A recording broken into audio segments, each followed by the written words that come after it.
Band directors, if your student sounds aren't quite right, they may be fixed by one simple instruction about breathing. And we talk about breathing a lot in band and doing breathing exercises and saying things like more air, open up, breathe deep. But there's a specific step that we often skip. And once we teach this step, the results can be dramatic. I've heard pinched brass tones suddenly open up, high notes become easier, even heavy, clunky attacks turn into clean, beautiful starts. Here's the problem. We teach students how to take a good breath, but not how to breathe on their specific instrument.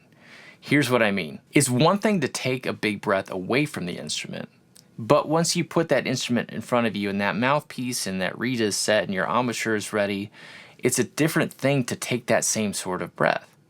So the missing step, I think, is we have to teach students to breathe in that ready-to-play position. Here's what that looks like. For brass, they have to keep both lips on the mouthpiece. And you can't open up very far from there, but you can lower your jaw.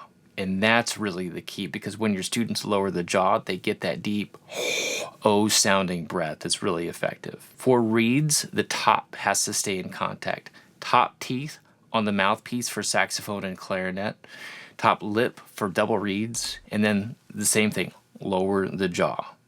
For flutes, the contact point is going to be the bottom lip. And then when they lower their jaw, the instrument will go with it a little bit, and that's okay. But across every instrument, the key is the same. You have to lower the jaw. This accomplishes two really important things. One, it actually opens the throat, which is huge for creating great tone. That O breath doesn't just get in more air, it sets up the students to play out with an open, full sound. Second, it gets the tongue out of the way. When students take shallow, closed breaths, the tongue stays too high and too close, which can result in heavy, forced attacks. Lowering the jaw lowers the tongue and sets up a clean, natural start to the note. This is especially effective for clarinets and saxophones if they tend to tongue too hard after a breath. Once you've taught students to lower their jaw when they breathe, reinforce it constantly.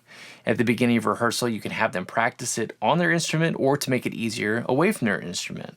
You can just have the brass players put a finger on their lips and then lower their jaw. Reeds could put a thumb on their top teeth or lip and then lower your jaw, and then flutes can do the same with a finger on their bottom lip. As the band starts to warm up, I'll give constant reminders. Take a deep breath, lower your jaw, and then I will watch closely and give specific reminders to students who need it. So try this in your next rehearsal or lesson. For some students, the difference is going to be immediate and dramatic. Thanks so much for watching.